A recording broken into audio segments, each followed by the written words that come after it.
नमस्कार, मैं राजेश, डायरेक्टर शिक्षा क्लासेस। आज की वीडियो में हम थॉमस हॉब्स के बारे में जानेंगे। यूजीसी नेट की इस क्लास में हम पॉलिटिकल थिंकर, राजनीतिक चिंतक थॉमस हॉब्स, जो इंग्लैंड के निवासी थे, ब्रिटेन के, उनके बारे में जानेंगे। 1588 में इनका जन्म होता है इंग्लैंड में और इनकी जो डेथ होती है 1679 में, इनकी डेथ 69 में इनकी डेथ हो जाती है। ये इंग्लिश फिलोसोफर थे। इन्होंने अपने राजनीतिक विचार किस तरीके से दिए तो मैं इनकी बात करता हूँ। पहले इन्होंने प्राकृतिक अवस्था, नेचुरल स्टेट में मानव के स्वभाव को बताया है सबसे अलग। सब मानते थे, जैसे जॉन लॉक की पहली वीडियो में मैंने बताया, सबसे पहले जो वीडियो थी मेरी, उसमें मैंने बताया था जॉन लॉक ने प्राकृतिक अवस्था में जो विचार दिए, मानव को बहुत अच्छा प्राणी माना है, मानव के अधिकारों की बात करी और मानव को बहुत स्वभाव से सरल, अच्छा, नैतिक, सामाजिक प्राणी माना है। लेकिन थॉमस हॉब्स के विचार बिल्कुल ही जॉन लॉक से विपरीत नजर आते हैं और जॉन लॉक की जो बातें थी उनका खंडन कौन करते हैं? Thomas Hobbes. उन्होंने कहा था मनुष्य तो प्राकृतिक अवस्था में ही असामाजिक था, स्वार्थी था, अहंकारी था, दुष्ट तक कहा है इन्होंने। और एंड में तो हद तब हो गई जब इन्होंने मनुष्य को ही कुत्ता कह दिया। यदि मनुष्य में गुण नहीं है, नैतिक नहीं है, तो क्या है? वो कुत्ता था और हिंसक था, झगड़ालू था। तो नैतिक प्रवृत्ति को नहीं मानते हैं और मानव के प्राकृतिक अवस्था में ही उसको दुष्ट मानते हैं। तो थॉमस हॉब्स के विचार सभी से विपरीत है। तो थॉमस हॉब्स एक इंपोर्टेंट पॉलिटिकल थिंकर बन जाते हैं। ये नैतिकवादी नहीं थे। ये क्या थे? उनके बारे में बात करेंगे। इतिहास वे नैतिकता का एक खंडन करते हैं। यहाँ से एक बात पॉइंट निकल गई, ये इतिहास का और नैतिकता का क्या करते हैं? खंडन करते हैं। ये भौतिकवादी मानते हैं, मनुष्य को भौतिकवादी मानते हैं, मेटेरियलिस्टिक मानते हैं कि मनुष्य जो वर्क करता है वो भौतिकवाद की प्राप्ति के लिए करता है, अपने सुख के लिए काम करता है, भौतिक चीजों के लिए, फिजिकल जो अपीयरेंस है, यानी कोई चीज उसे खरीदनी है, यश की प्राप्ति के लिए उसे अच्छा लगता है कोई चीज खरीदना, लेना, खाना, अच्छा पीना, इसलिए मनुष्य भौतिकवादी है। मनुष्य को वो भौतिकवादी बताते हैं। वो कहते हैं कि एक मनुष्य में जो नॉलेज होनी चाहिए वो मैथ की, ज्योमेट्री की नॉलेज होनी चाहिए, तो वो तार्किक बनेगा। वो रेशनल की बात करते हैं, वो तार्किकता की बात करें। फिजिक्स की नॉलेज होनी चाहिए उसे, मनोविज्ञान की नॉलेज उसे होनी चाहिए। यानी कि थॉमस हॉब्स ऐसा प्रतीत होते हैं कि वे मनुष्य को जो बनाना चाह रहे हैं वो मनुष्य को तार्किक, रेशनल की तरफ ले जाना चाहते हैं।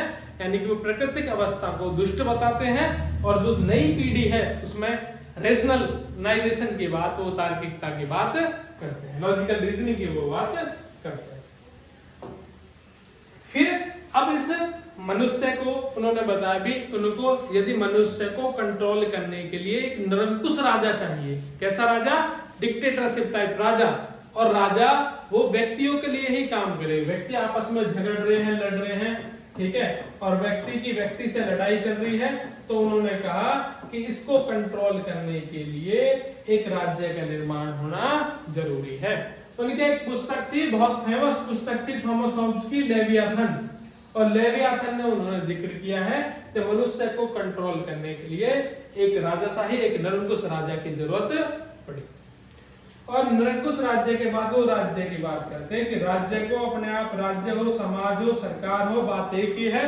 और राज्य को वो शक्तिशाली निरंकुश बनाना चाहते हैं जो व्यक्तियों के हितों के लिए आपस में उनको कंट्रोल करे, उनको जो राइट्स हैं उनको प्रदान करे। ऐसा ही नहीं, देखो यहाँ से जो थॉमस हॉब्स है वो, उनकी जो नीति है वो निरंकुश राजा की प्रति है, तो निरंकुशतावाद उनमें नजर आती है। लेकिन ऐसा ही नहीं, लेवियाथन ने उनमें जिक्र कर दिया कि यदि प्रभुसत्ता के लिए आप राज्य का निर्माण तो करिए, लेकिन जो ग्रुप होगा अच्छे लोगों का, यही लोग डिसाइड करेंगे इनमें से कि कौन सा, यदि कोई झगड़ा होता है, कोई समस्या आती है, तो यही व्यक्ति डिसाइड करेंगे कि ये जो वाले व्यक्ति हैं वो राज्य का निर्माण कर रहे हैं। जो लेवियाथन ग्रुप है, इसको राज्य को लेवियाथन ग्रुप भी बोल सकते हैं। यही वे व्यक्ति होंगे जो इनको चीजों को सॉल्व करेंगे, इनके हित के लिए, इनके अधिकारों के लिए काम करेंगे। यदि जो इन्होंने कमेटी बनाई है, जो राज्य का फॉर्मेशन करा है, अच्छे लोग हैं, वो सभी के लिए हितकारी होंगे। और इन्होंने एक बात और ज्यादा फेमस हुई है इनकी, तो यहाँ पे इनके ऊपर तो या तो ये निरंकुशवाद है या ये राज सत्ता में भी अपनी छवि रखते हैं, दिखते हैं। इन्होंने एक और बात कह दी यहाँ से कि यदि राज्य में जो बैठे व्यक्ति हैं ये इनके हित के लिए कार्य नहीं करते हैं, तो ये वाले व्यक्ति जिन्होंने इनका फॉर्मेशन किया है राज्य का, ये इनका खंडन कर सकते हैं, इनके खिलाफ ही क्रांति ला सकते हैं। तो व्यक्तिवादी भी कहा जाता है। तो यहाँ से थॉमस हॉब्स व्यक्तिवादी भी प्रतीत होते हैं, क्योंकि उन्होंने व्यक्तियों के हितों के लिए भी कार्य करने के लिए राज्य का निर्माण किया है। व्यक्ति को ही ऊपर माना है राज्य से, किसने? थॉमस हॉब्स ने भी, क्योंकि यदि व्यक्ति के हित में राज्य काम नहीं करेगा, लेवियाथन ग्रुप काम नहीं करेगा, तो व्यक्तियों को पूरा अधिकार है कि इसके खिलाफ क्रांति और उसको खंडन करने का। तो व्यक्तिवादी है या निरंकुशवादी, इस पर थॉमस हॉब्स के विचार मैंने आपको बता दिए।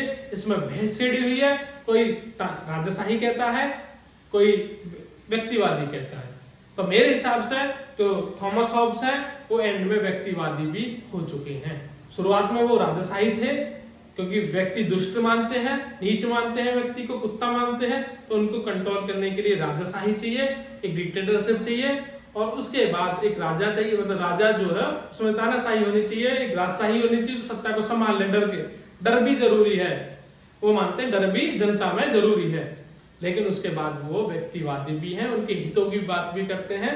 ठीक है, तो लेवियाथन में एक व्यक्ति हुए बेंथम, और बेंथम ने उपयोगितावाद के सिद्धांत की बात करी। किसकी? उपयोगितावाद के सिद्धांत की, यूटिलिटेरियन थ्योरी। उपयोगितावाद, उन्होंने कहा जितने जैसे लोग, मान लीजिए 10 लोग हैं और कोई चीज 6 लोगों के 7 लोगों के लिए उपयोगी है, तो उसी को सरकार मान लो, उसी को कानून बना दो। ज्यादा लोग ज्यादा हित, इस बेस पे बेंथम की थ्योरी थी, लेकिन इन्होंने इसको नकार दिया, खंडन किया। इन्होंने कहा एब्सोल्यूट राइट्स, यानी कि जो सभी को ज्यादा से ज्यादा बहुलता की बात करी, जो सबके हित के लिए कार्य करे, एब्सोल्यूट सबके, सब में सबके लिए सोचे, वो सरकार बने। तो इन्होंने एब्सोल्यूट की थ्योरी दी थी, बेंथम की उपयोगितावाद की थ्योरी को खंडन किया था।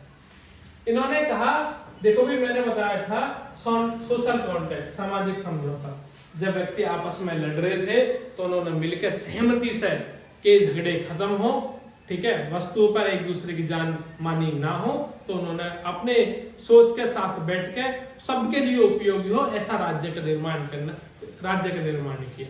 तो सबकी सहमति से इन्होंने किसका निर्माण किया? राज्य का निर्माण किया। तो सामाजिक समझौते का सिद्धांत भी थॉमस हॉब्स ने अपनी थ्योरी में दिया है। तो थॉमस हॉब्स व्यक्तिवादी भी हैं, निरंकुशवादी भी हैं। थॉमस हॉब्स ने लेवियाथन पुस्तक लिखी, उपयोगितावाद के सिद्धांत का खंडन किया, व्यक्ति की नेचुरल स्टेट का, ये व्यक्ति को दुष्ट बताते हैं, पापी बताते हैं। और ऐसे ही वीडियो देखने के लिए आप शिक्षा क्लासेस के YouTube चैनल को फॉलो कर सकते हैं। वीडियो को ज्यादा से ज्यादा शेयर करें। ठीक है, धन्यवाद।